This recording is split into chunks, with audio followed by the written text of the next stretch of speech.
Bonjour à toutes et à tous et bienvenue à Station F dans le 13e arrondissement de Paris pour la 11e édition des universités d'été de la cybersécurité et du cloud de confiance organisée par Exatrust. Le mot d'ordre de cette édition 2025, une provocation salutaire, faire l'histoire ou la subir. Et pour animer cette émission, j'ai le plaisir d'être en compagnie du directeur de la rédaction Native for Business, Thierry Derouet. Thierry, bonjour. Bonjour Alessandro. Et pour cette édition, le thème est plus que jamais d'actualité, Thierry. Absolument, l'Europe dépense chaque année des sommes colossales dans des technologies qu'elle ne maîtrise pas assez. Et dans le même temps, la filière du numérique de confiance s'organise, des alternatives européennes gagnent en crédibilité et la conformité. Nice 2, Dora, redessine les responsabilités. Oui, ce matin, Thierry, nous allons parler données sensibles, cloud, souveraineté, fatigue des RSSI, filière logicielle, baromètre 2025, nouvelles ambitions de campus cyber que nous allons illustrer, complémentarité avec les hyperscalers et accompagnement des victimes via 17 cyber. On aura 7 invités, 7 angles, un seul fil rouge, sortir du statu quo. Sans plus tarder, débutons cette émission avec Jean-Noël de Galzin, entrepreneur et fédérateur de l'écosystème cyber et du cloud de confiance, président d'Exatrust et fondateur CEO de Walix Group. Bonjour Jean-Noël de Galzin. Bonjour. Bienvenue, merci d'être avec nous ce matin. Alors, une question pour entrer directement dans le vif du salon et de l'actualité du jour. Sur le thème, pourquoi avoir choisi ce thème, faire l'histoire ou la subir ? Que mettez-vous derrière cette ligne rouge pour les DSI ? En fait, ça s'appuie sur un constat que nous sommes nombreux à partager. C'est que, en réalité, on n'a jamais autant parlé de souveraineté depuis des années. C'est devenu quasiment un discours au plus haut niveau de l'État. On parle de souveraineté à toutes les sauces. Souveraineté numérique, souveraineté industrielle, souveraineté dans le domaine médical, dans le domaine de la défense. Et le constat, cette année 2025 est sans appel. Le CIGREF, l'organisation des directeurs informatiques, a au mois d'avril, lors des rencontres numériques de Strasbourg, fait paraître une étude confiée au cabinet Asterès, qui a mis en évidence qu'aujourd'hui, en Europe, on achète 83% de nos produits et services numériques en dehors de l'Europe. Et donc, en fait, on a un modèle autour du numérique qui est à la fois un modèle qui crée de la dépendance avec des acteurs ultra dominateurs, quasi monopolistiques, qui nous assènent des produits numériques qui ne respectent pas toujours nos règles, confèrent les dernières condamnations qui ont été faites auprès de certains GAFAM pour l'utilisation abusive des données. Et d'un autre côté, nous avons finalement nous achetons 83% à l'extérieur, donc nous créons une dépendance économique. Et cette dépendance économique, on l'a vu à travers certaines concentrations d'acteurs dans le domaine du numérique. Parfois, elle est mortifère pour notre industrie, elle est mortifère pour notre économie au sens large. Nicolas Dufour explique lui-même qu'on perd plus de 120 milliards par an à cause des produits et services numériques que nous achetons à l'étranger, sans fiscalité, sans respect de nos règles, etc. Donc voilà, nous on est là pour dire faire l'histoire ou la subir. Aujourd'hui, nous sommes en train de faire émerger toute une industrie autour de la cybersécurité, du cloud et de la tech, en France, en Europe. Il faut utiliser ces solutions pour nous-mêmes. Et donc, il faut transférer une partie de nos investissements, nos achats, vers des solutions de la tech française et européenne. C'est aussi bête que ça. Jean-Noël, c'est ça, faire l'histoire. Cette dépendance, effectivement, elle a été mesurée par le CIGREF à grosse maille, mais c'est quand même environ 264 milliards d'euros par an pour l'ensemble de la zone UE. Les alternatives européennes, alors, est-ce qu'elles sont réellement compétitives ? Est-ce qu'on doit les opposer ? Est-ce qu'on peut tout réduire, cette dépendance à quelques référentiels, comme le Secnum Cloud? Comment est-ce qu'on peut justement arriver à structurer cette offre pour justement éventuellement évoquer de l'autre côté les commandes publiques privées? Mistral dans les Halles, un certain nombre d'autres sociétés, Alice et Bob, Candela dans l'informatique quantique, Walix, Vade, Gatewatcher, iTrust, tout un tas de sociétés qui sont autour de vous, là, dans l'université de l'été de la cyber et du cloud, dans le domaine de la cyber. Nous avons aussi OVH Cloud et un certain nombre Outscale, Numspot, un certain nombre d'acteurs émergents dans le domaine du cloud. Bref, nous avons une industrie qui est est encore jeune, qui émerge, qui n'a pas encore suffisamment accès au marché, mais qui est en train de progresser, de gagner des parts de marché. Et donc, bien évidemment, ceux qui disent aujourd'hui que les solutions n'existent pas ont raté un train, en fait. Ils ont peut-être 20 ans de retard. Entre-temps est passée la French Tech. Aujourd'hui, on parle non plus simplement de French Tech, mais de faire évoluer nos entreprises pour en faire des ETI industrielles mondiales qui exportent et qui proposent un modèle de numérique différent. Ce modèle numérique, il respecte les données par design. Il a un objectif de résilience. Et ce numérique, il respecte la liberté d'expression et la protection des données personnelles et industrielles. Et donc, il est clé pour nous. Voilà, donc les solutions, elles existent. Simplement, nous sommes là pour rappeler qu'elles existent et faire en sorte de donner envie aux utilisateurs de les adopter massivement pour leur chantier, pour leurs projets. Le dilemme est peut-être ici, c'est comment justement donner envie aux utilisateurs d'utiliser ces solutions-là quand elles ont l'habitude déjà de celles existantes. Alors il y a vraiment le souci et le besoin de souveraineté, mais est-ce que c'est toujours un axe suffisant? Parce que c'est pas forcément facile de convaincre toutes les entreprises de faire la bascule. Alors en fait, faire la bascule, vous savez, on est face à des défis immenses. On parlait du défi de la résilience, NIS 2, DORA, REC en France, enfin le Cyber Resilience Act, tout un tas d'autres choses qui arrivent.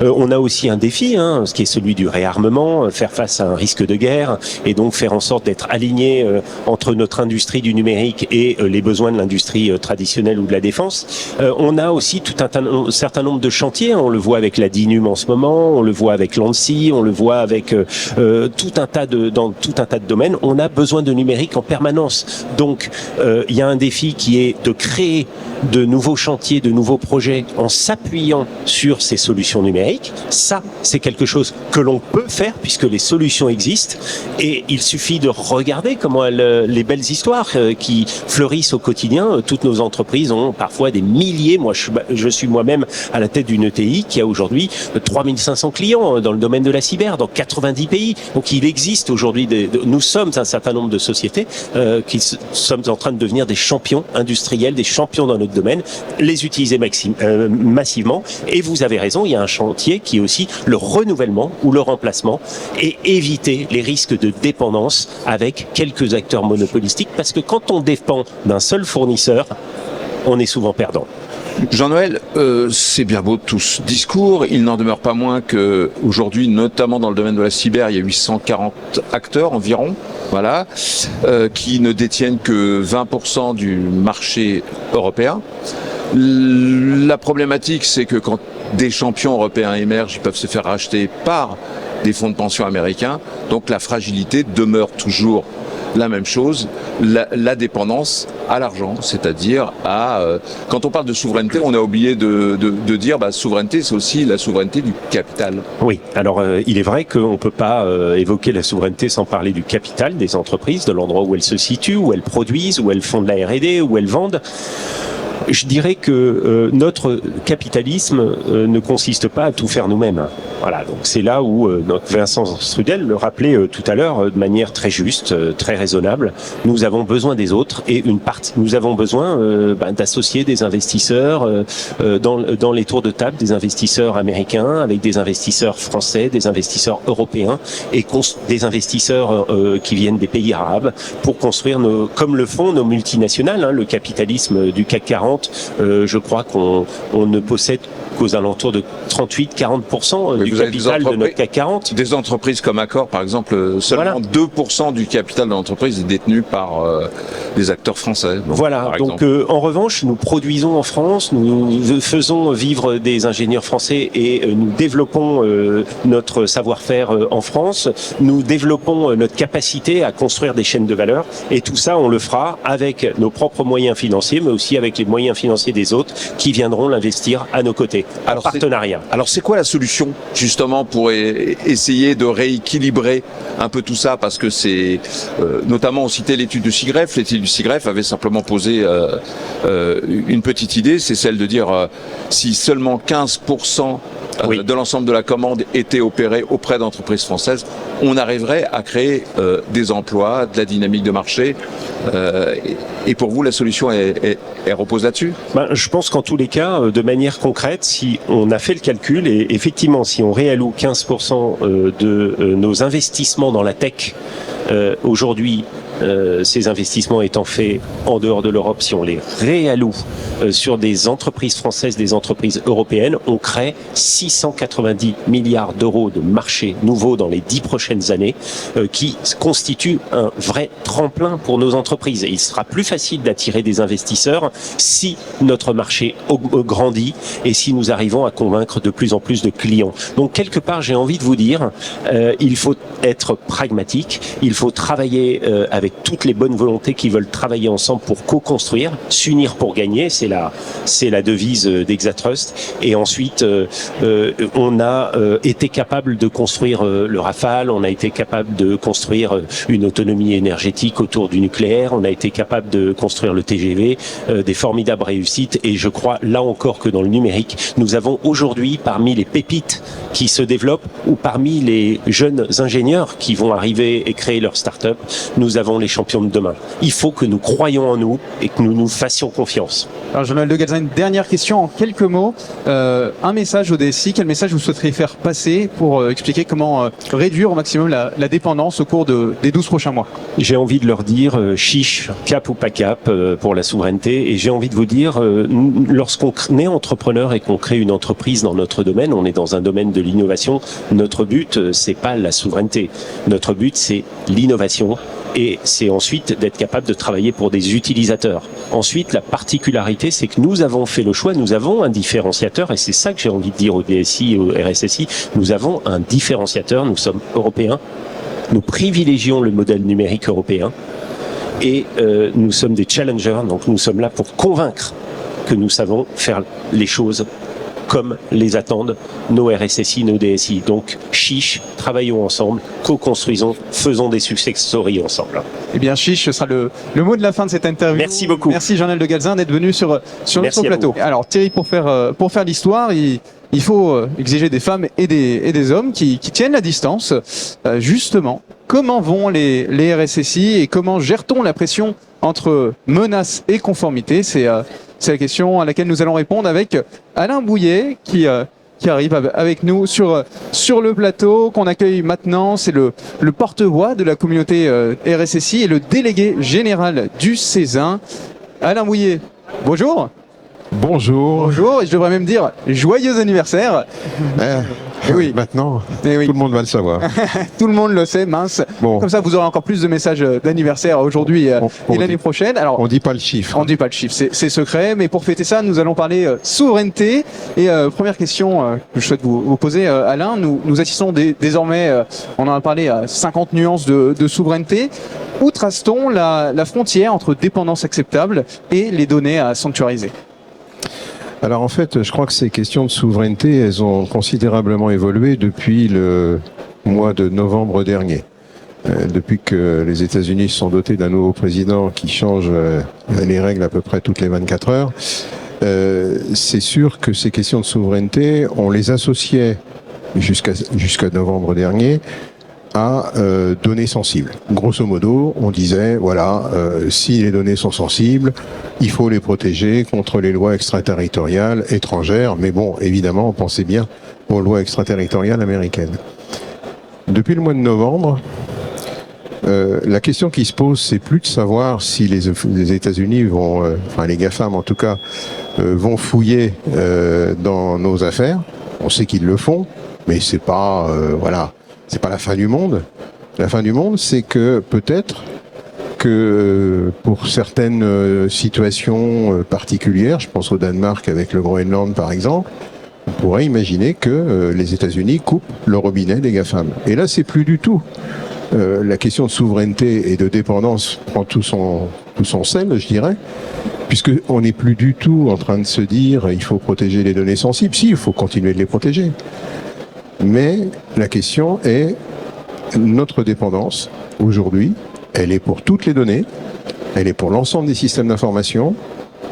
Je rappelle que 80% de nos achats en France vont vers les GAFAM. Hein, c'est pas moi qui le dis, c'est une étude du CIREF. Donc tout ça, évidemment, a changé la donne.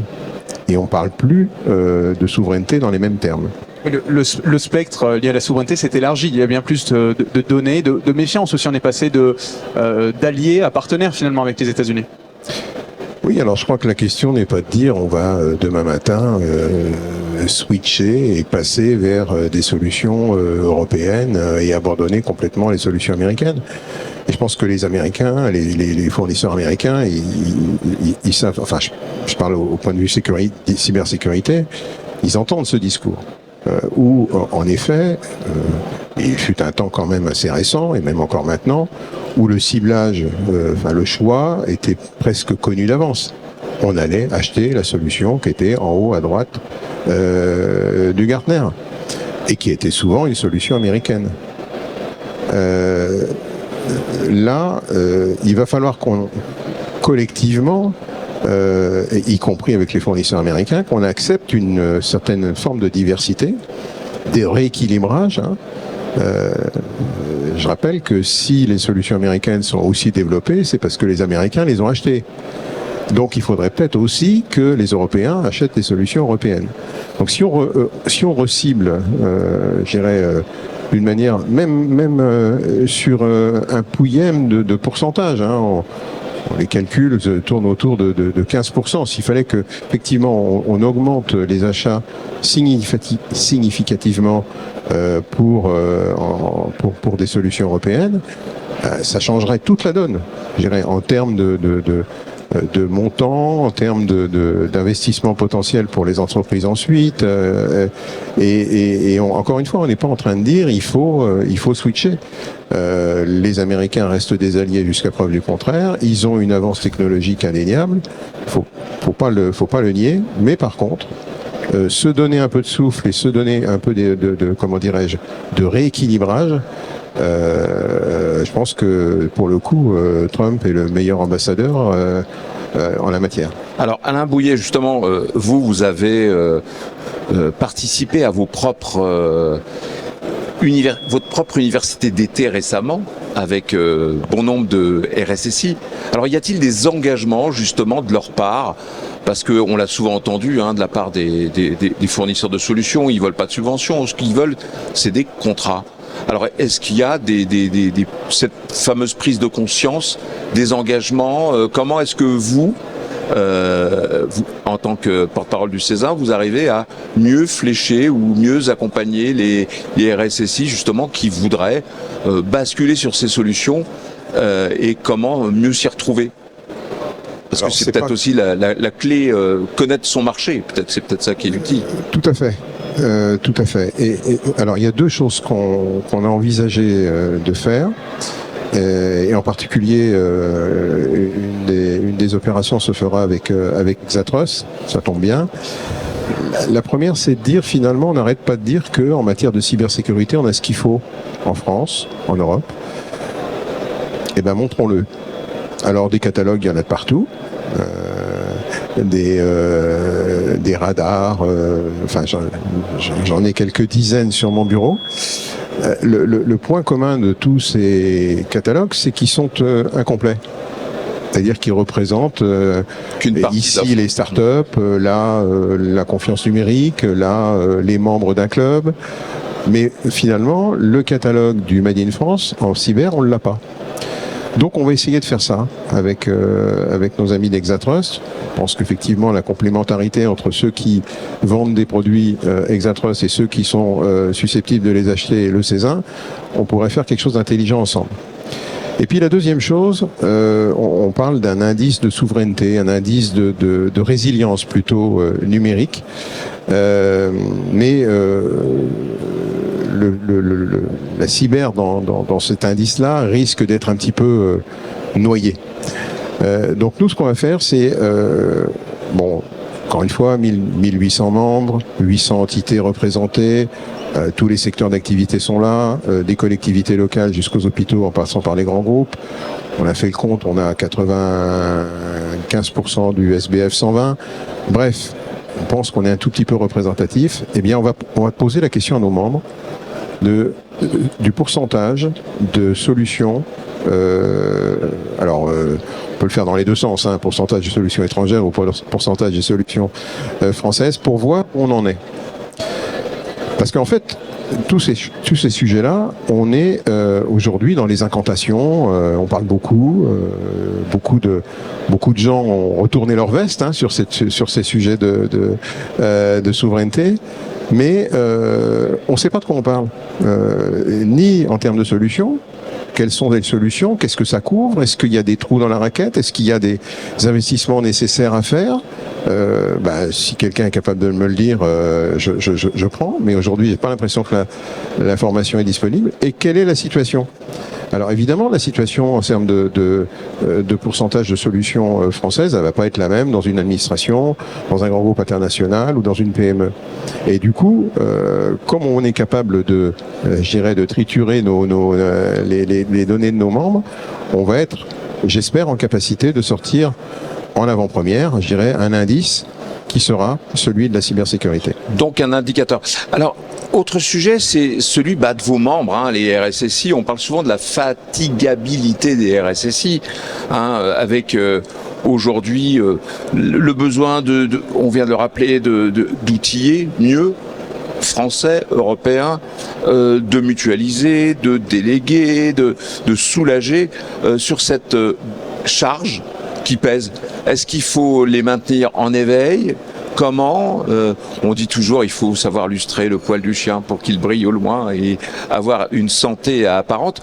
Mais comment justement, plus sérieusement, arriver à maintenir nos RSSI en forme pour éviter cette fatigabilité qui, je le rappelle, est liée par bien des sujets. On parle d'attaques cyber, on parle d'équipement, on parle aussi de mise au cordeau avec l'ensemble des législations qui leur sont imposées.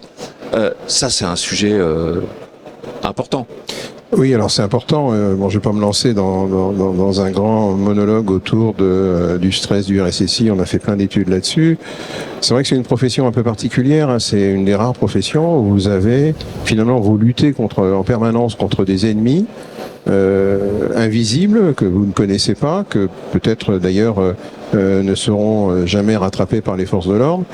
Et c'est clair que cette lutte, permanente, et sans jamais savoir ce que demain sera fait et ce qui va nous tomber sur la tête, on comprend très bien que ça crée du stress. Je voudrais revenir 2 minutes sur les solutions. On nous a souvent reproché, en cybersécurité, finalement, comme disait ma grand-mère, autant de trous, autant de chevilles. C'est-à-dire, on a un sujet, on a une solution. Et du coup, c'est comme ça qu'on a fait des espèces de patchwork de protection cyber dans les entreprises où on a, à mes yeux, beaucoup trop de solutions. Qui doublonnent.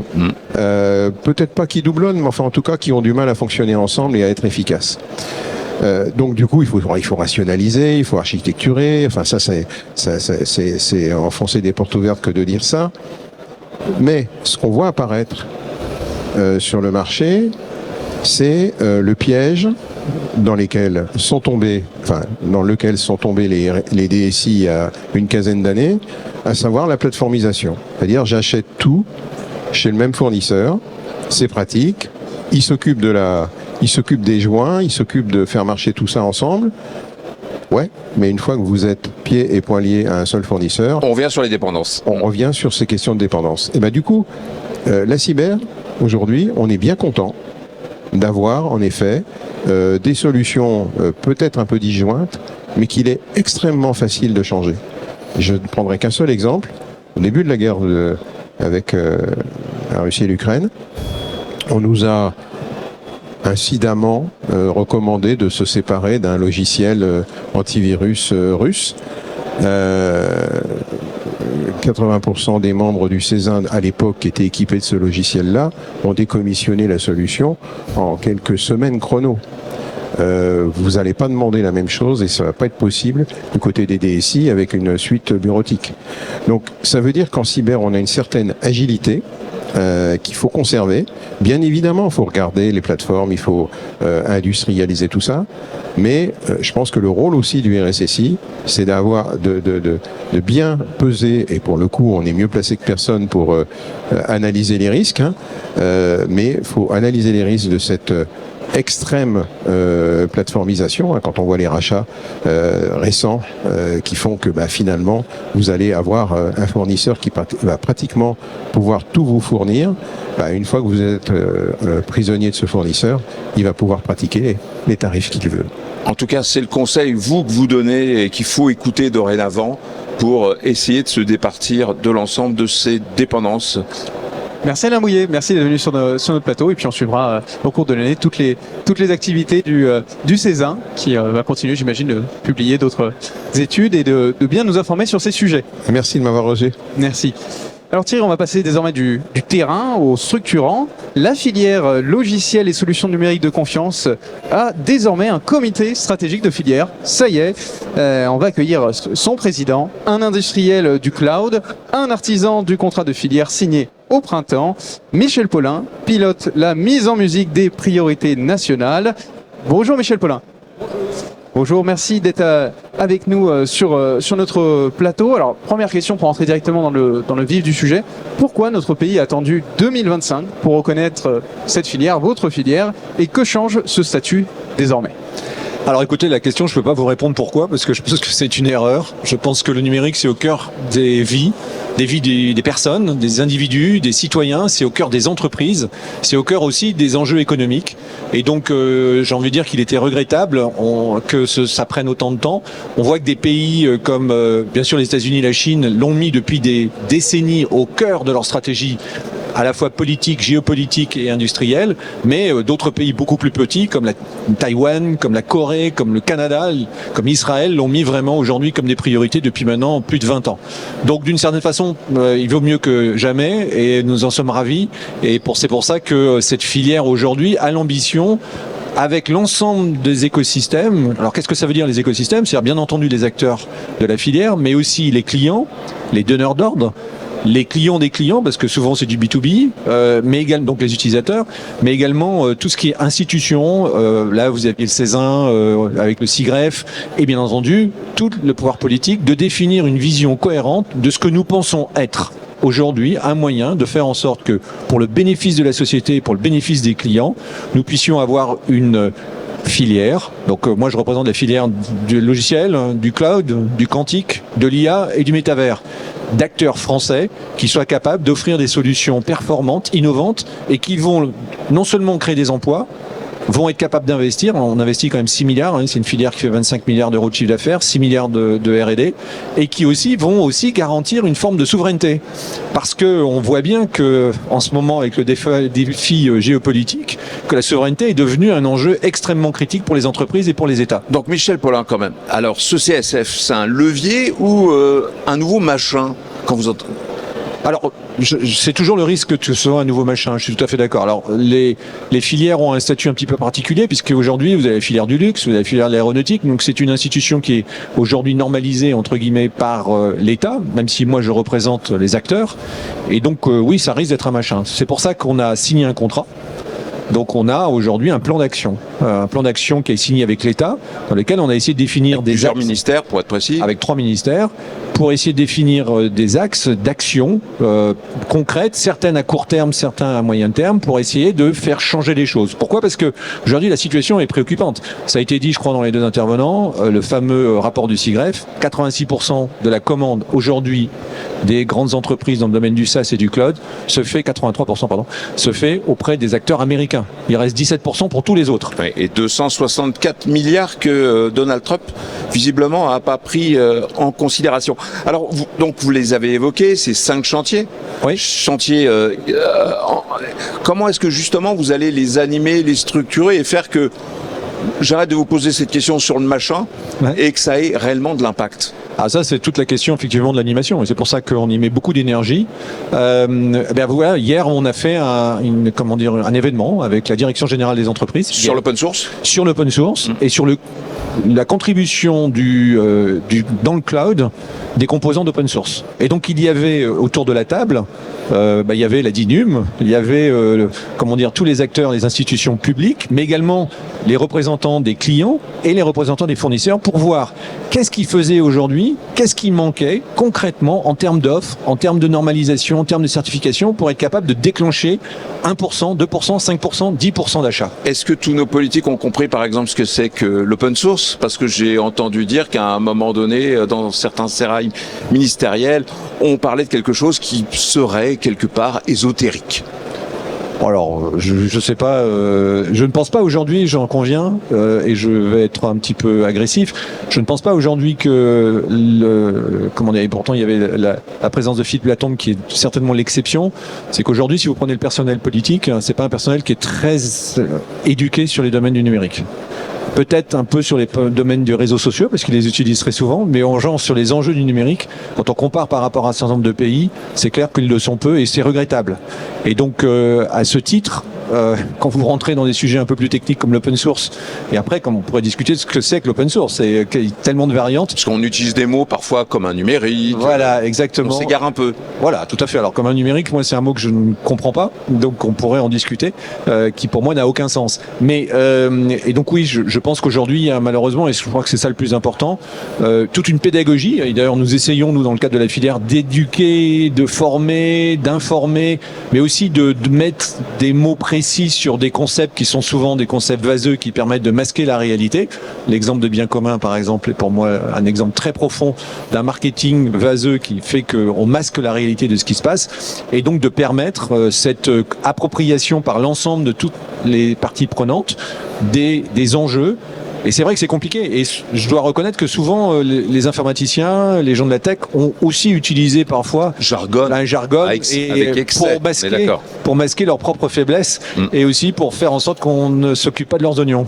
Alors, financement et capitalisation, on l'a vu, souvent la faiblesse, c'est le soutien financier d'acteurs qui se structurent au niveau européen et qui parfois se font rattraper par la patrouille US et on change d'étendard.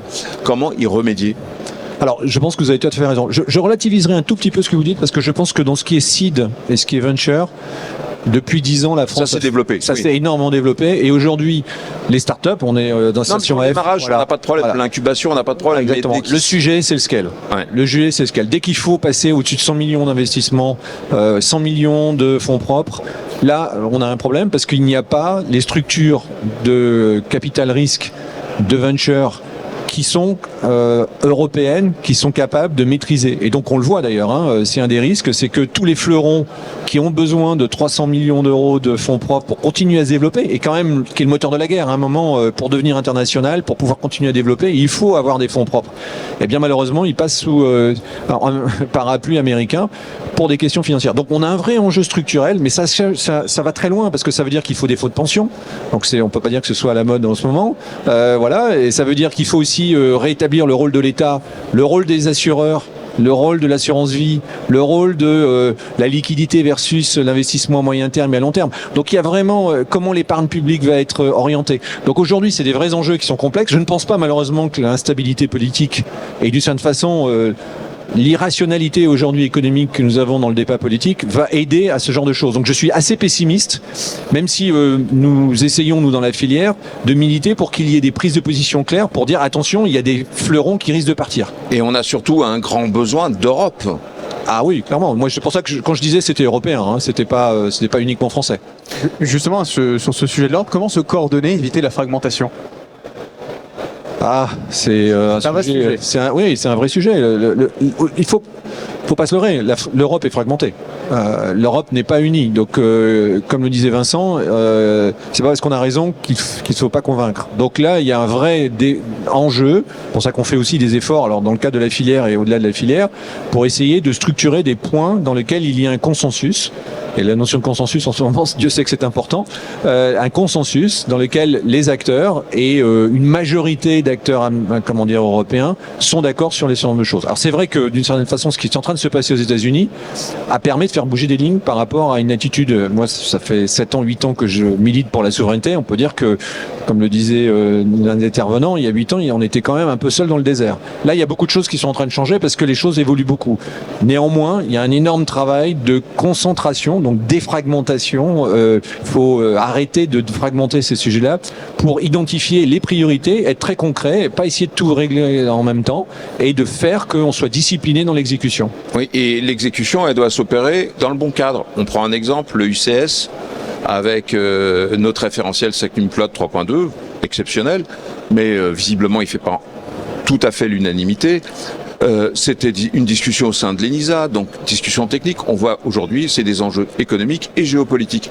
Donc comment arriver justement à transcender, à faire sortir ces sujets au bon niveau de conversation, c'est-à-dire ce sont les acteurs politiques qui doivent se l'approprier.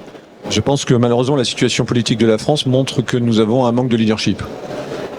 Et donc c'est clair que c'est pour ça que nous on travaille beaucoup avec en France d'abord, parce qu'il faut d'abord qu'on s'aligne en France et qu'on soit d'accord.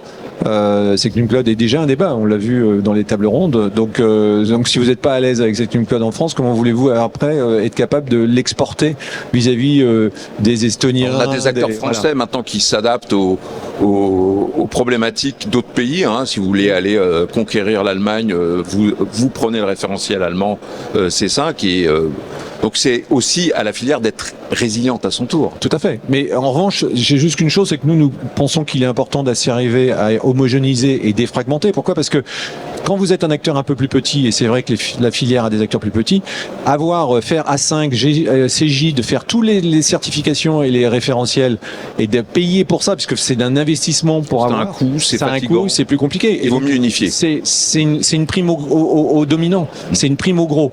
En France, c'est la même chose. Pourquoi SecNumCloud est très différent d'HDS ? C'est long, c'est cher. À quoi ça sert ? Oui. HDS devrait... Nous, on milite au sein de la filière pour que les certifications soient des poupées gigognes, dans lesquelles plus vous montez dans la cybersécurité, SecNumCloud étant l'espèce de ultra graal dans lequel il faut désiloter. Voilà. Et donc, si vous aviez... Quand vous avez SecNumCloud, vous devriez avoir HDS à 90%. Or là, il faut tout repasser, tout refaire. Et donc, c'est la prime au gros, c'est la prime aux acteurs dominants, c'est la prime aux acteurs au monopole de fait. Le poids de l'administration. Alors, l'annonce que vous pouvez faire, vous, aujourd'hui, c'est quoi ? Des engagements à prendre aujourd'hui au sein de l'ensemble des 5 filières thématiques que vous portez ? Alors, les engagements qu'on a pris et qui se matérialisent, j'ai parlé de l'événement d'hier, c'est aujourd'hui que la filière avec les acteurs, mais également avec la DGE, avec le SIGREF, avec le CESIN, aujourd'hui organise des événements pour rapprocher les clients, les décideurs, pour présenter une sorte de matchmaking en utilisant un bon mot français, pour être capable de le faire et de vraiment démontrer qu'aujourd'hui, contrairement à ce qui est un petit peu la musique qu'on entend tout le temps, c'est que les offres, elles sont au niveau. J'en veux que pour preuve, c'est qu'il y a plein de boîtes qui sont rachetées. Donc si ces boîtes-là n'intéressaient pas un certain nombre d'acteurs, elles sont rachetées par des acteurs étrangers et américains. Donc ça veut dire qu'à un moment, ces boîtes-là, elles avaient un atout. Il manque des choses, donc on établit le dialogue aussi pour dire qu'est-ce qu'il faut en plus pour être capable d'être encore plus performant, comment on s'améliore. Et comme souvent, malheureusement, nous souffrons du fait que des acteurs sont plutôt petits, on va nous aider ces acteurs plus petits à justement s'exporter. Alors il y a un sujet internationalisation, il y a un sujet interne, et donc on va concrètement, là on a mis de se rapprocher, de travailler ensemble et de faire en sorte qu'on soit capable de dynamiser. Et aujourd'hui c'est une filière qui croît, c'est une filière qui croît de chiffres depuis plus de 10 ans. Donc sur le papier tout va bien.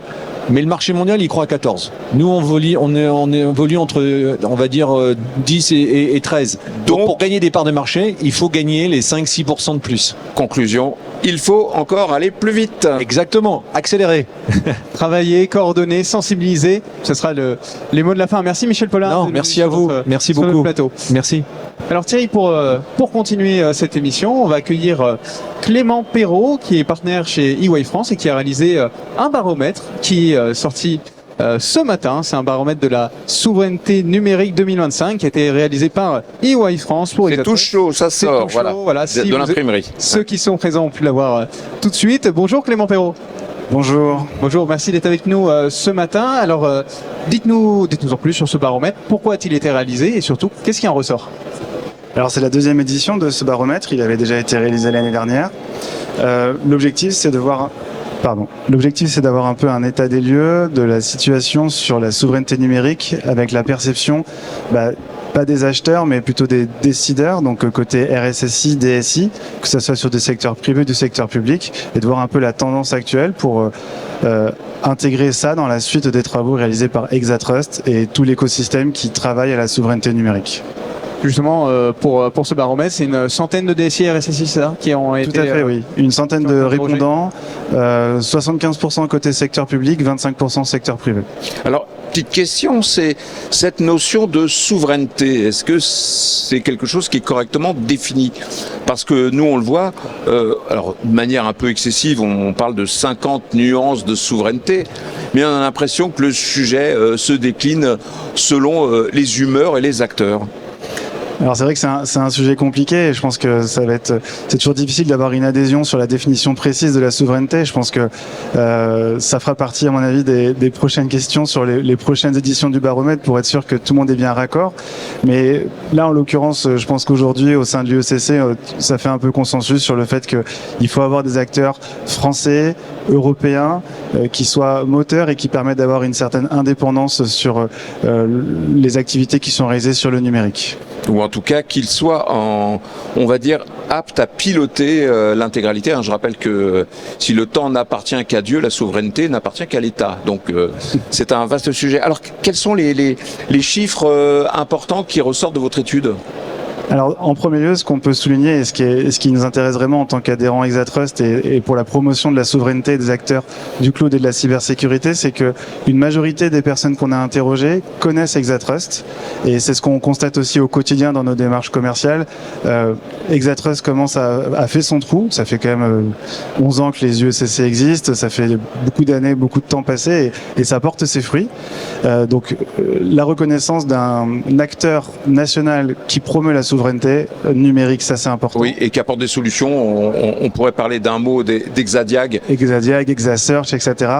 Qui permettent justement de promouvoir l'ensemble de l'écosystème cloud et cybersécurité sur la souveraineté, même s'il y a encore du travail à faire, parce qu'aujourd'hui, les DSI et les RSSI qu'on a pu rencontrer ne font pas eux-mêmes cette veille, ne font pas eux-mêmes cette étude de savoir quels sont les acteurs qui existent en France ou en Europe et qui permettraient de répondre aux besoins qui sont aujourd'hui couverts par des acteurs américains, chinois ou autres.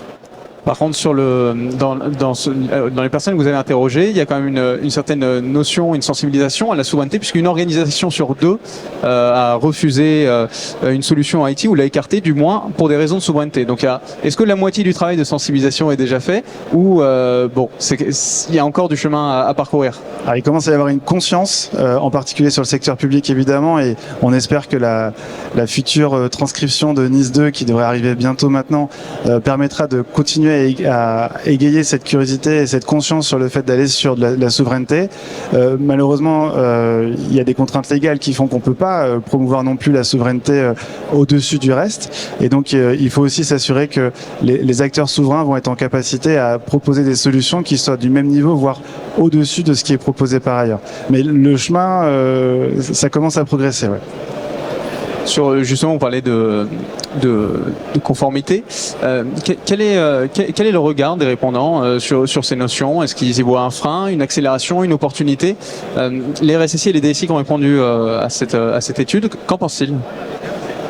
Alors, dans la plupart des cas, ils sont encore assez en recul par rapport à la mise en conformité. On le voit bien, l'État lui-même, avec la promulgation de la loi, ça prend son temps. Donc, on est encore en amont par rapport à tout ça. Donc, c'est un peu difficile de répondre à la question. Mais en tout cas, nous, tout ce qu'on va faire via Exatrust et puis via nos réseaux, c'est d'essayer de profiter de cette vague NIS 2 pour promouvoir la souveraineté. Oui, parce que 49% des répondants n'ont pas défini de plan d'action pour se mettre en conformité avec NIS 2. C'est compliqué de mettre un plan d'action quand la loi n'est pas transcrite, que rien n'est promulgué, etc. On commence à avoir des indices de à quoi va ressembler NIS 2. Les acteurs qui travaillent avec l'ANSSI, etc. commencent à avoir une bonne vision, mais pour l'instant, ça reste encore en avance de phase par rapport à une vraie mise en conformité possible.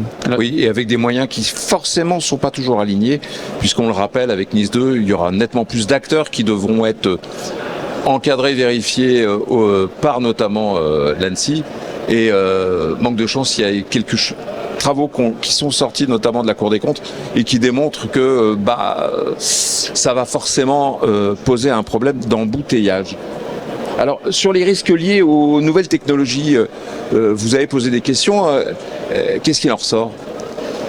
Alors là encore, c'est très disparate. Ça dépendra aussi du secteur privé, secteur public. Évidemment, le secteur privé est toujours un peu plus en avance de phase parce que plus de moyens, plus de réactivité, plus d'agilité. Parfois, vous avez certains ministères qui sont assez réactifs, mais pas tous. Et heureusement, d'ailleurs, c'est tant mieux parce qu'ils donnent les lignes directrices pour le secteur public. Mais pour l'instant, on est encore très en amont de tous ces sujets-là.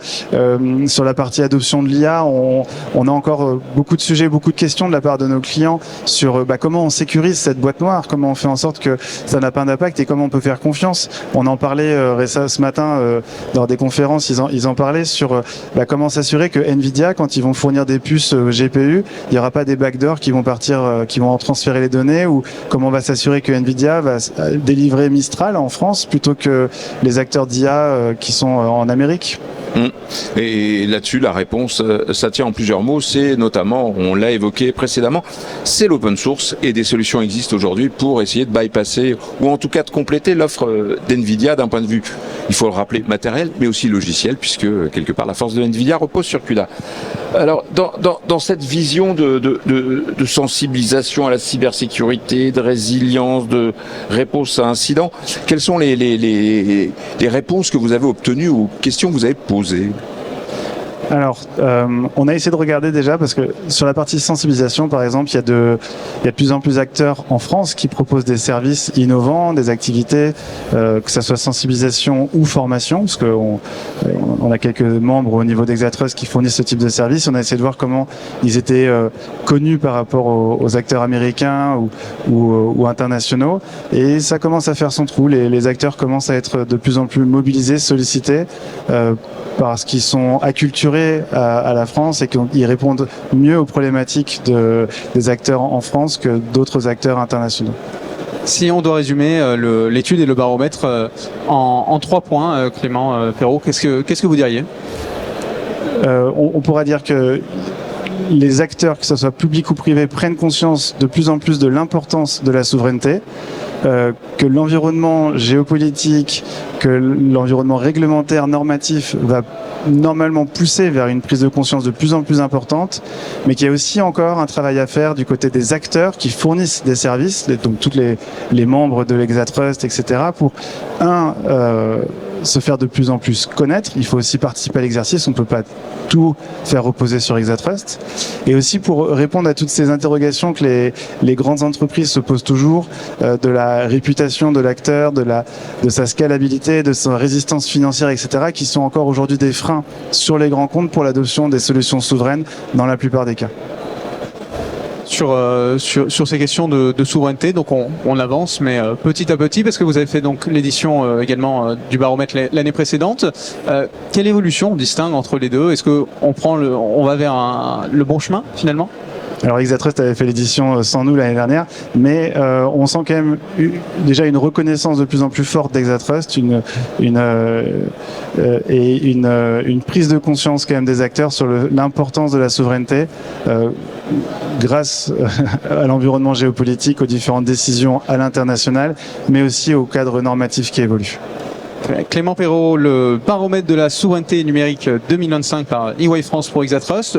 Pour ceux qui ne sont pas avec nous ce matin, où est-ce qu'on peut avoir accès à l'étude, au baromètre ? Tout simplement sur le site d'Exatrust. Sur le site d'Exatrust, donc pour avoir les chiffres en détail et toutes les informations, rendez-vous sur le site d'Exatrust. Clément Perrault, merci beaucoup d'être venu sur notre plateau expliquer et détailler avec nous le baromètre.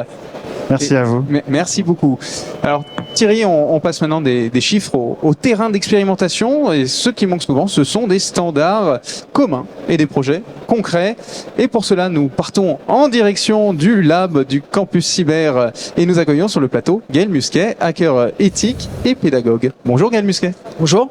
Alors, vous êtes là pour représenter un peu la parole de Geoffrey Célestin Urbain. Ah oui, quand même. Qui est quand même votre nouveau président. Rien que ça. Voilà. Donc, je résume un petit peu d'un mot la philosophie, hein, puisque c'est celle de vouloir sortir de cette vitrine qui était une sorte, voilà, on veut réunir tout le monde, mais il faut aujourd'hui l'animer et sortir de ce carcan de on a un projet immobilier qui est porté à la défense et qui amène l'ensemble des acteurs français et internationaux à dialoguer. Et pourquoi j'ai tenu à ce que vous soyez présents? Parce que vous faites partie des animateurs. Voilà. Donc, alors vous êtes au sein du lab depuis longtemps, l'un des animateurs, j'ai envie de dire des perturbateurs, hein, il y a des perturbateurs endocriniens un peu partout, et vous en faites un peu partie. Alors, Gaël, est-ce que vous pouvez d'un mot expliquer un peu ce qu'est ce lab et quel est votre état d'esprit? Alors, le Lab Cyber, c'est un projet qui est porté par l'INRIA dans un programme qui s'appelle le PTCC, programme de transfert au campus cyber, qui vise à réunir les acteurs de la recherche et aussi du monde industriel qui puissent se parler. On ne parle pas forcément de la même langue, on n'a pas le même langage, on n'utilise pas forcément les mêmes mots pour décrire les mêmes choses. Et donc, ce lab, c'est la partie matérielle. Donc, on a tout ce dont on a besoin dans un Fab Lab qui se tourne vers la cybersécurité et qui permet d'accompagner en fait les acteurs du campus, les résidents, mais aussi les personnes extérieures, à comprendre quels sont ces enjeux de la cybersécurité dans le matériel. On a du Bluetooth, on a énormément de véhicules, de bornes de recharge, plein de matériel qui nous entoure. La cyber, c'est pas magique, ça tourne sur des machines et pour pouvoir aller jusqu'au bout de la démarche, jusqu'à la souveraineté, hein, jusqu'au bout des ongles, j'ai entendu quelques interventions avant moi, il faut aussi se préoccuper du matériel. Alors vous êtes un hacker éthique. Alors rappelez-nous d'un mot ce qu'est un hacker éthique et qu'est-ce que vous venez faire. En plus vous êtes un peu passionné par les phénomènes météorologiques, donc vous avez un profil complètement atypique. Atypique et pas tant que ça. En fait, j'aime bien deux définitions du hacker éthique. Celle du Chaos Computer Club. Le hacker, c'est celui qui doute. On aime nos machines, mais on ne leur fait pas confiance. On veut comprendre comment elles fonctionnent. La deuxième, celle de Keren et Lazari, qui dit que le hacker éthique, c'est celui qui s'occupe du système immunitaire de l'Internet. Et donc, comme tout est connecté, par extension, on devient un peu les médecins pour aller diagnostiquer, comprendre comment fonctionnent les différents systèmes d'information. Moi, je m'inscris un peu dans ces deux définitions-là. C'est vrai que je viens du monde de la météorologie à la base, mais filière instrument. Je suis pas prévisionniste.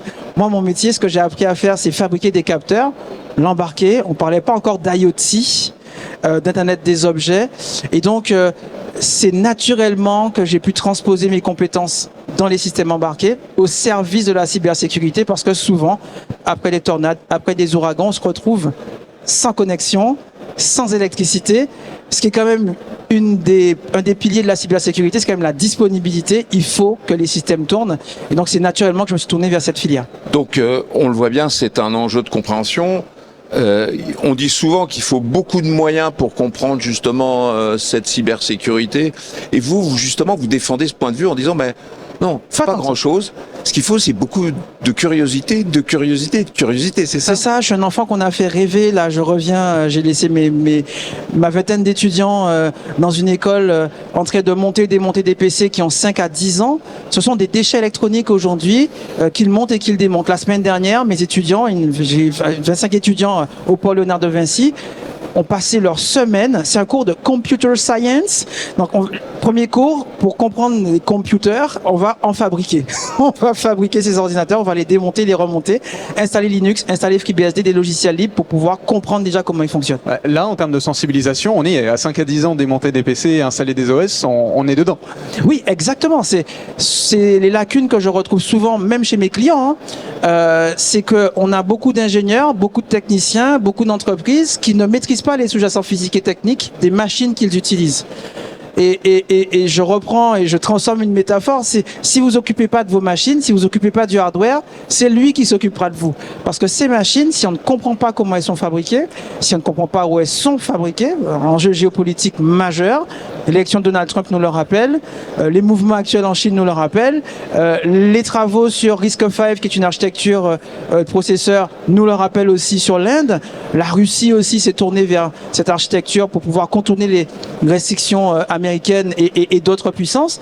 On doit, en Europe, et c'est aussi à cette échelle-là qu'on va pouvoir être pertinent, se soucier de ces questions et retrouver des usines de semi-conducteurs, des ouvriers, des ingénieurs capables de fabriquer du matériel. Donc on l'a évoqué d'un mot tout à l'heure avec Michel Paulin, on parle de filière industrielle, donc il faut reconsidérer justement l'ensemble des acteurs de l'IT en règle générale comme étant une filière industrielle. Et donc relever les manches et mettre les mains dans le cambouis. L'argent et le cambouis, effectivement, former des ingénieurs, des techniciens.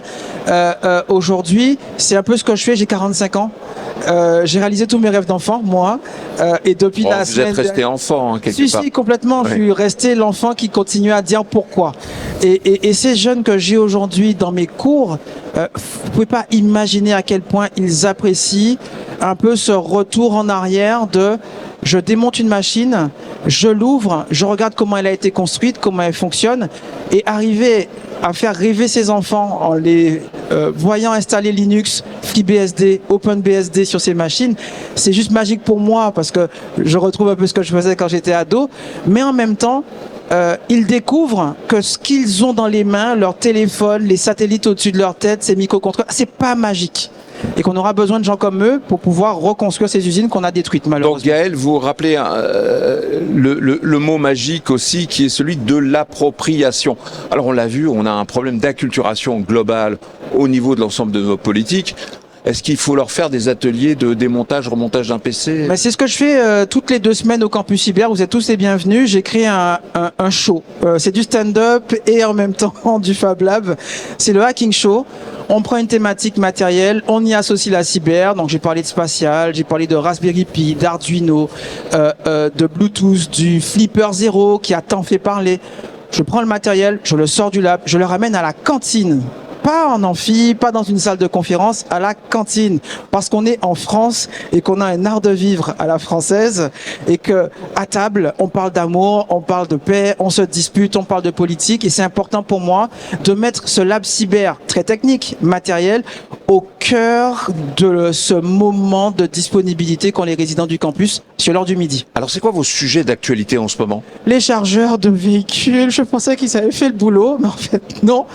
On a je gratte un peu, je commence à gratter le vernis avec les copains, les copines d'Exatrust et de la VR. On a un champ de progression énorme sur la sécurité, la cybersécurité des bornes de recharge de véhicules électriques. Sur les véhicules électriques, j'ai eu dans mes mains plusieurs BYD. C'est impressionnant de voir à quel point ces voitures sont des serveurs applicatifs Android aujourd'hui. Oui, il y a un serveur central qui tourne, alors que d'autres véhicules électriques, par exemple chez Renault, j'en discutais un jour avec Luc Julia, il y a 70 servomoteurs. Des calculateurs. On a effectivement énormément de progrès, une vision aussi de ces machines. Et là encore, on a besoin d'argent évidemment pour ces industriels de la filière automobile, mais la fondation Eclipse avec Software Defined Vehicle, la fondation Linux avec Automotive Grade Linux, avec Everest, toutes ces fondations qui portent des logiciels libres, des standards libres ont commencé et même bien avancé sur la sécurisation de ces véhicules. Tous véhicules confondus d'ailleurs, parce que je parle de véhicules électriques, mais on parle aussi de bateaux électriques, on parle de trains électriques. On a souvent l'impression d'oublier les conséquences qu'il peut y avoir. Exactement. Et quand j'utilise OpenPilot et que l'on voit qu'on est capable d'avoir des ADAS de plus, donc on commence à avoir des véhicules, on peut lâcher les mains, le volant et évidemment les pédales, et que ce véhicule, ma voiture, ma Toyota CHR peut rouler sur des dizaines, voire des centaines de kilomètres sans assistance de ma part, avec un logiciel libre et gratuit. Je vous ai vu rouler sans les mains, oui, c'est vrai. On se dit, dans les mains d'une personne bien intentionnée, c'est super, mais imaginez ce que ça peut donner de la part d'un État, de la part d'un groupe criminel qui voudrait utiliser ça à des fins maléfiques. Vraiment, je viens d'un territoire, Guadeloupe, la Martinique, où on vient de saisir, depuis le début de l'année, 22 tonnes de cocaïne. C'est la guerre déjà. Et donc, moi, au campus cyber, c'est un peu ça que j'ai envie de montrer, c'est que dehors, les criminels, ils sont extrêmement agressifs, extrêmement inventifs, créatifs et ont de l'argent, du temps et de la ressource humaine. À nous aussi, au Lab Cyber, au campus cyber, hommes et femmes de bien, de trouver les solutions qui nous permettent de combattre ces groupes criminels. Alors, l'une des opérations que vous menez de temps en temps, c'est aussi de regarder les étoiles. Oui. Alors pourquoi ? Parce que sans elle, on a oublié, et je m'inspire beaucoup des peuples premiers, 2019, une panne de la constellation Galiléo. On a beaucoup oublié à quel point on est dépendant du spatial. On est extrêmement dépendant et c'est très important qu'on puisse avoir ce bon sens, cette connaissance qui continue d'irriguer en fait nos salles de classe. Donc j'apprends à des enfants à se repérer aux étoiles, à des adultes aussi, parce qu'ils savent pas toujours. Et aussi, On a perdu le Nord, c'est vrai. entre autres, et aussi inviter ces acteurs du spatial au campus cyber. On a ici même à Station F eu pas mal d'événements, à QSAT, on a la Comet aussi, qui est un groupe d'experts de la cybersécurité dans le spatial. On est une grande nation du spatial. J'habite Vernon, une des villes berceau du spatial européen, français, mais aussi européen. Très important qu'on s'occupe aussi de ces machines qui sont au-dessus de nos têtes. Elles ont aussi besoin de ces attentions de cybersécurité. Et des jardins à Vernon, hein, c'est important de le rappeler. Bernie, tout à fait. Alors, Gaël, vous êtes dans ces problématiques toute l'année. Vous voyez les crises, vous en parliez, les cyberattaquants, ils sont formés, éduqués, ils ont les moyens, ils ont le temps à perdre pour tout ça.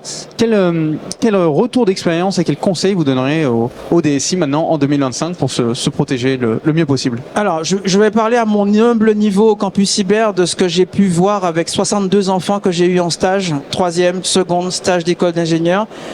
Prenez des stagiaires. Mais pas parce qu'il faut les prendre en stage, hein, parce que de l'autre côté, les groupes criminels, eux, les stages, ils sont payants.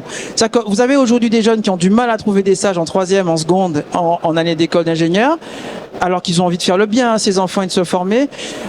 J'expliquais juste avant ce plateau, mes étudiants la semaine dernière m'ont fait la misère. C'est-à-dire que ce ne sont pas des élèves qui font de la cybersécurité, hein. Ce sont plutôt des créatifs. Je leur ai donné une machine qu'ils ont montée eux-mêmes, on a installé Linux et je leur ai donné de la liberté. Ça a été une expérience sociale. Ils m'ont fait la misère. Quand je dis la misère, c'est qu'ils ont essayé tout ce qu'ils pouvaient faire pour pouvoir me dépasser. Ça rend humble. Et donc ce sont ces jeunes dont on va avoir besoin, ce sont ces esprits espiègles dont on va avoir besoin, ce sont ces esprits créatifs dont on va avoir besoin, parce que ces enfants, quand je leur pose des questions sur comment ils déjouent les sécurités que leur ont mises leurs parents, comment ils voient la cybersécurité dans l'entreprise où ils ont eu l'occasion de travailler, comment ils ont continué la sécurité de la cybersécurité, la sécurité de leurs écoles, de leurs universités, de l'école d'ingénieurs, ils sont pétris de solutions et d'espièglerie. Je dis souvent à ces enfants que la cybersécurité, c'est une école de l'humilité.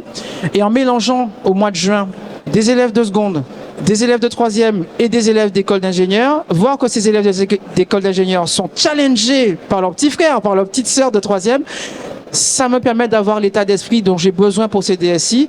C'est à la fois d'être humble, mais aussi apprendre à repérer des talents, apprendre à valoriser les expertises que l'on a en interne. Souvent, je leur dis, les solutions sont là, hein. C'est que vous n'avez pas forcément parlé à la bonne personne, qui a peut-être un home lab à la maison, et la personne qui a le home lab à la maison, c'est pas forcément votre technicien, votre ingénieur, c'est peut-être votre femme de ménage. De l'humilité, voilà le mot de la fin. Merci Gaël Musquet, hein. Je rappelle que vous êtes à la tête d'un lab, un peu pas comme les autres, et puis qui est complètement ouvert. Une équipe de 5. Voilà. Et on vous invite à venir y découvrir l'ensemble de vos activités. Pour continuer cette émission, on va passer au côté opérationnel et opérationnaliser le côté infrastructure, sécurité juridique et performance. On va mixer le souverain et les hyperscalers. On va accueillir Philippe Hultin. Philippe Hultin qui est le directeur général de 3DS Auscale. Bonjour Philippe Hultin. Du groupe Dassault Systèmes. Du groupe Dassault Systèmes. C'est important de le préciser. Philippe Hultin, première question. À quoi ressemble un modèle hybride de confiance réussi pour une DSI aujourd'hui ? C'est relativement simple. Aujourd'hui, pour les DSI, ils ont démarré leur modèle hybride en ayant leur solution on-premise avec leurs propres infrastructures. Puis, ils ont choisi un cloud provider, peut-être même 2 cloud providers. Et donc, aujourd'hui, ce qu'on préconise à l'ensemble de nos clients, c'est d'avoir une solution hybride souveraine aussi, qui inclut parmi ces solutions, c'est-à-dire du on-premise, des solutions de cloud des GAFAM, une solution souveraine. Voilà. Alors côté données sensibles, hein, alors faut peut-être rappeler d'un mot les garanties techniques juridiques qu'on doit exiger dès lors où on doit respecter cette notion de souveraineté. La souveraineté aujourd'hui, c'est pas un sujet technique, c'est un sujet légal. Ouais. Donc il faut bien avoir en tête que, enfin en tout cas pour Outscale, c'est de fournir une solution sur laquelle les pays, et en l'occurrence la France, a proposé une solution de qualification Secnum Cloud. Avec cette qualification Secnum Cloud 3.2, on est immune aux lois extraterritoriales. Donc je rappelle que les États-Unis ont mis au point des lois extrêmement claires, parce que c'est une démocratie, donc ils sont obligés de faire des lois. Il y a d'autres pays qui font pas de loi. La Chine, la Russie, vous étiez avec votre interlocuteur hacker. Moi j'étais avant un des patrons de la cyber chez Atos. Lorsque les bureaux chinois ou les bureaux russes ouvraient, il y avait un pic. Parce qu'on suivait ça sur le socle, donc c'est une réalité. Mais donc les Ça États-Unis s'appelle de la curiosité. Oui, bien sûr, absolument. Ce sont deux pays extrêmement curieux, et donc. En tout cas, pour les États-Unis, ils ont mis au point des lois extrêmement claires. La première s'appelle Cloud Act, et la deuxième s'appelle FISA. Et aujourd'hui, FISA notamment permet au gouvernement américain d'exiger de ses ressortissants américains, notamment des GAFAM, de leur fournir des données sans en avertir les utilisateurs. Voilà. Et donc nous aujourd'hui, avec une solution de type Secnum Cloud, on est immune à ces lois extraterritoriales. Donc en aucun cas, le gouvernement américain peut exiger quoi que ce soit sur des données qui sont opérées chez Outscale. Alors cette notion justement de cloud de confiance revêt bien des différences avec l'ensemble des acteurs. On le voit, soit c'est des dépendances technologiques quelque part indirectement avec d'autres montages avec des co-entreprises, soit c'est la possibilité d'embarquer des serveurs physiques de nouveau au sein de leur entreprise, mais administrés et sous dépendance technologique puisqu'il faut quand même des mises à jour. On a l'impression que nos DSI, quelque part, elles doivent s'y retrouver. Et puis surtout, le monde, il est hybride. C'est ça le mot à faire passer. Absolument, oui. Mais aujourd'hui, je pense qu'il y a une réalité. C'est que il y a quelques années, effectivement, les solutions d'offres cloud souveraines, en France notamment, n'étaient pas suffisamment matures. Et quand je dis mature, ils n'avaient pas aujourd'hui le type et le service catalogue qui leur permettait d'opérer tout type d'application. Donc aujourd'hui, c'est plus le cas. Aujourd'hui, on a, je vais prendre Outscale, l'ensemble des composants qui permettent d'opérer tout type d'infrastructure, tout type d'application. On a notamment un élément qui est fondamental qui s'appelle Kubernetes, qui aujourd'hui permet la containerisation des applications, sur lequel on permet aux entreprises d'être interopérables entre cloud. Donc ça, c'est aussi très important. C'est-à-dire que à partir du moment la portabilité, absolument. Oui, donc la portabilité pour nous est absolument essentielle. Et je rappelle que Outscale offre une solution de cloud public. Qu'est-ce que ça veut dire un cloud public? C'est-à-dire que vous rentrez, vous sortez quand bon vous semble. Aujourd'hui, pour exemple, nous avons des clients qui arrêtent leur utilisation tous les soirs et reprennent le matin. Donc c'est vraiment une capacité. Et donc aujourd'hui, avoir la capacité d'opérer des données sensibles sur lesquelles les données de santé, vos données personnelles, les données financières, les données d'IP, les données qui sont stratégiques à la fois pour l'entreprise et à la fois pour l'État, on doit absolument les sécuriser dans un environnement souverain. Pour la bonne et simple raison, c'est qu'une fois de plus, cette souveraineté, elle est beaucoup plus défensive qu'offensive. Elle nous protège. Aujourd'hui, il faut vraiment avoir en tête que le profilage, par exemple, des populations est un sujet qui est majeur. On voit aujourd'hui des campagnes de propagande, de désinformation qui sont extrêmement importantes. Oui. On va pas en parler, mais c'est d'actualité. Oui, d'ici demain, on pourrait peut-être. Par exemple, ce fameux mouvement du 10 septembre, il est venu par un certain nombre de choses, mais on peut imaginer qu'il y ait une propagande extérieure qui soit venue. Et donc, si vous êtes capable de profiler de la population, ça vous met en position de déstabiliser des États. Bon, et donc, aujourd'hui, il y a 3 sujets sur lesquels il faut avoir une bonne compréhension, comme quoi la souveraineté est absolument critique. La première, c'est d'un point de vue purement IP, donc faire en sorte de protéger nos assets. D'un point de vue industriel, aujourd'hui, il y a une guerre économique entre l'Europe et les États-Unis, entre la Chine et l'Europe, et donc c'est une réalité. Et donc là, il est absolument critique et indispensable de se protéger, parce que cette guerre économique-là, elle s'appelle l'intelligence économique, est réelle et sérieuse. Le deuxième sujet, je pense que c'est une fois de plus autour de l'IA, et là c'est un élément purement économique. Aujourd'hui, Outscale a passé un accord avec Mistral, et d'ailleurs je salue le fait européen, hein. Qui reste européen, puisque on a eu la bonne nouvelle hier de voir que SAML monte au capital de façon très importante et donc va renforcer en tout cas l'européanisation de Mistral. Et donc Mistral a choisi Outscale pour avoir une solution dite souveraine. Donc c'est-à-dire qu'aujourd'hui on a des clients, on a fait l'annonce avec le ministère de la transition écologique qui opère, mais on a aujourd'hui beaucoup de ministères, on a beaucoup d'entreprises privées qui aujourd'hui opèrent leurs solutions d'IA générative dans un environnement souverain, parce qu'évidemment, il est absolument critique de pouvoir le faire sans que je dirais que les données puissent s'échapper.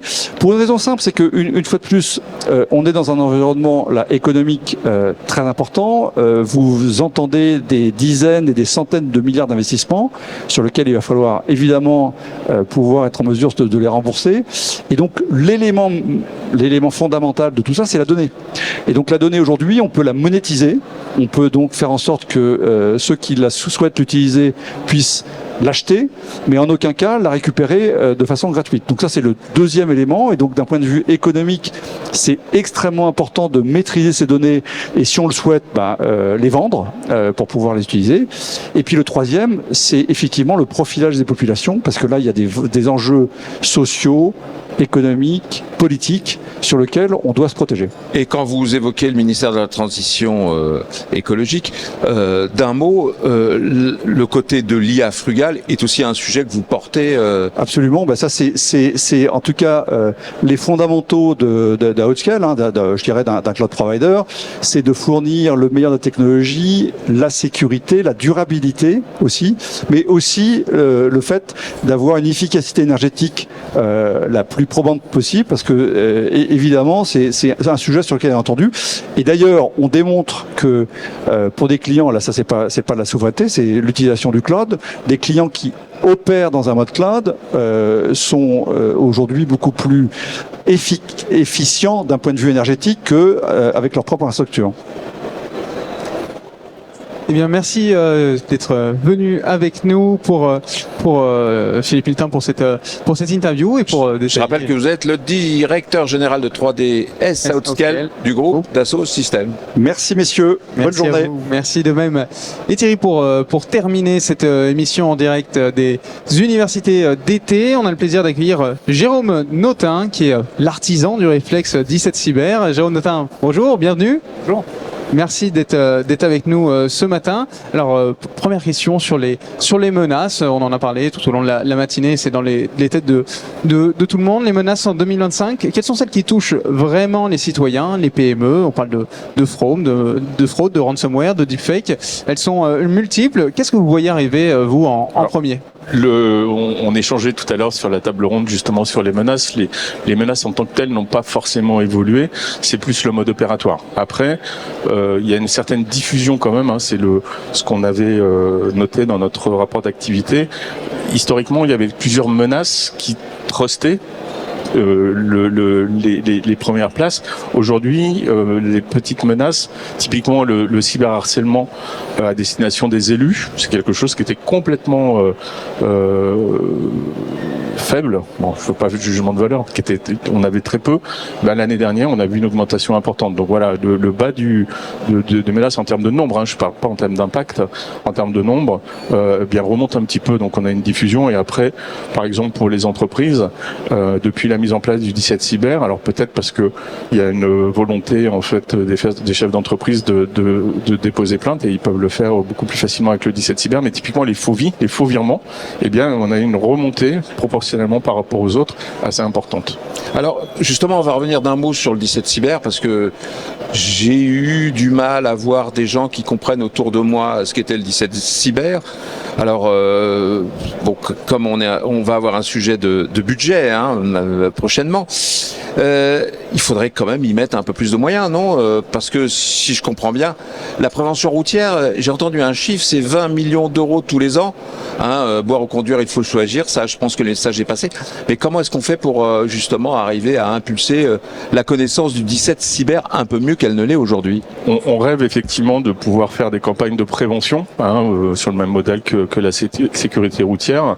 Campagne de prévention qui s'accompagnerait par un développement de la notoriété de la réponse et de la connaissance du 17 cyber. Les gens effectivement ne savent pas suffisamment aujourd'hui, même si c'est un dispositif assez récent puisqu'on l'a lancé en décembre dernier, ne connaissent pas l'existence du 17 cyber qui est vraiment là. C'est vrai que la cyber tue, mais pas des humains, que des entreprises, mais quand même. Oui. Alors, là encore, pas de jugement de valeur. Moi, je suis très content en tant que citoyen que la sécurité routière dispose de moyens financiers, puisque oui, vous le dites, ça tue des personnes. Et oui, la cyber, ça tue des entreprises. Et le poids, nous, on a coutume de nous donner des chiffres qu'on maîtrise totalement.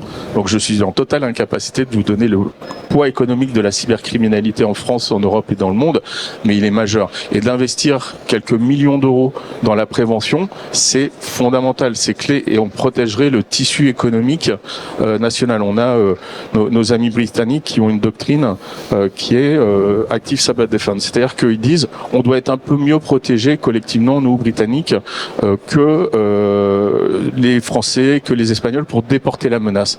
Et ben je pense qu'on devrait assumer ça en France, de faire la même chose, de dire on doit être mieux protégés que nos amis britanniques.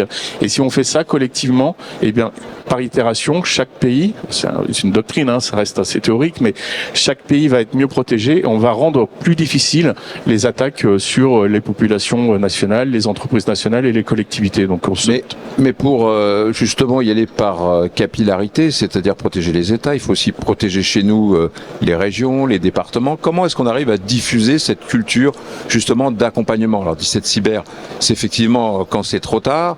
Même quand c'est trop tard, il faut quand même accompagner, soulager. Il faut accompagner. On a fait par exemple à destination des collectivités un MOOC de e-sensibilisation, ça s'appelle Sens Cyber, et on a donc on est une forme juridique un peu particulière, on est un groupement d'intérêt public, donc on a comme membres donc des ministères, l'ANSSI, mais on a aussi l'APVF, l'AMF, l'Association des maires de France, les petites villes de France, le Coter numérique, et donc ce sont pour nous des caisses de résonance pour aller adresser les collectivités. On est 19 au sein de notre dispositif, on est encore tout petit, donc on ne peut pas être en capacité d'adresser directement, d'aller rencontrer chaque élu dans les collectivités, et donc on s'appuie beaucoup, donc on produit. Moi j'ai coutume de dire que le GIP cybermalveillance.gouv.fr a une capacité de production de contenu, mais par contre ce qui coûte cher c'est la diffusion, vous le disiez sur les campagnes par exemple de la sécurité routière, et donc voilà, de s'appuyer sur nos membres pour essayer au maximum de faire connaître l'offre de services gratuite qu'on propose. Alors j'aurais juste envie de vous poser une question un peu désagréable, le GIP ACIMA, est-ce que c'est pas ça qui vous dessert? Parce que quand on regarde l'ensemble des noms des dispositifs, 17 cyber, ça au moins tout le monde comprend. Est-ce qu'on perd pas un peu les gens? On a même perdu, j'ai eu le sentiment récemment de voir qu'on avait même perdu des gens dans des ministères qui comprenaient pas que le GIP ACIMA était une organisation publique. Alors c'est gênant que les gens dans les ministères ne sachent pas qu'un groupement d'intérêt public est une structure publique. J'ai quelques ministères en tête, effectivement, qui... Bon. Passons. Mais non, plus sérieusement, nous-mêmes ne communiquons jamais sur le GIP ACIMA. Le GIP ACIMA, c'est la forme juridique, c'est la structure publique. On communique depuis qu'on a été créé en 2017 sur l'offre de services, la plateforme cybermalveillance.gouv.fr.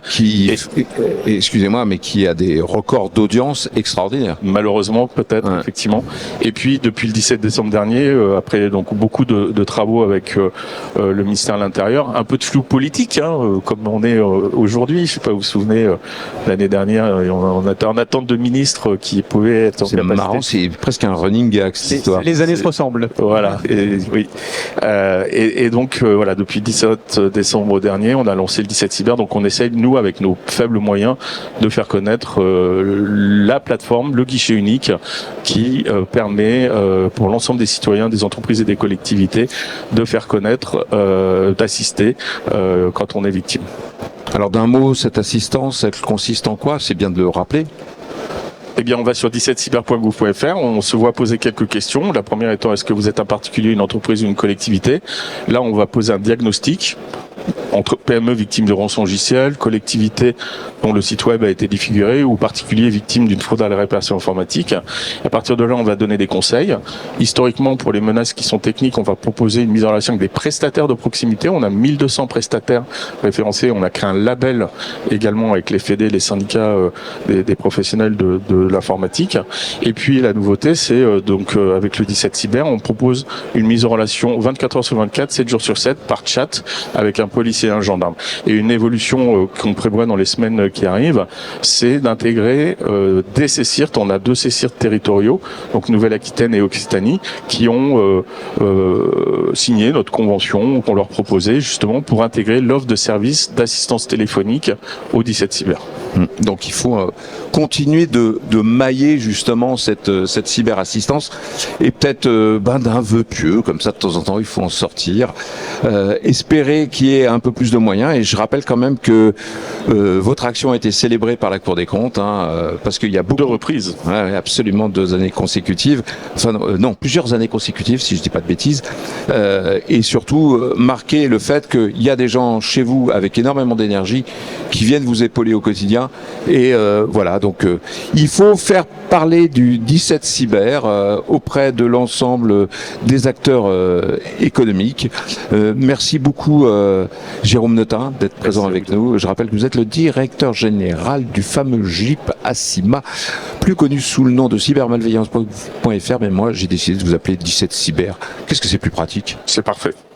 Ça rentre mieux, ça reste mieux. Merci Jérôme Notin, merci à tous nos invités pour cette matinée d'échange très riche, chérie, avec pas mal d'enseignements. Et surtout, si on reprend le thème de cette année, c'est commencer tout de suite, aujourd'hui, maintenant.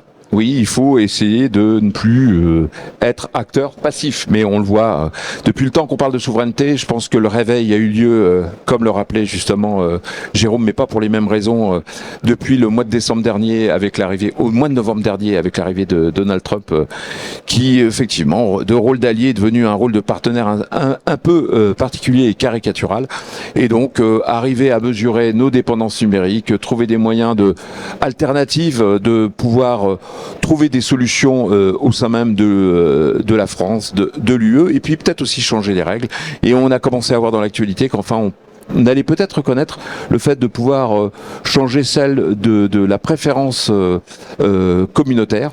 Donc à suivre, et puis on continuera de regarder ça avec intérêt et discernement. Et c'est pas toujours évident d'être là avec discernement. Et on peut préciser que dans le numéro IT for Business de septembre, il y a un excellent dossier sur la souveraineté à paraître. Merci à tous et à toutes de nous avoir suivis. On se retrouve très bientôt. Restez connectés sur les réseaux sociaux IT for Business et sur le site internet. À très bientôt. Merci.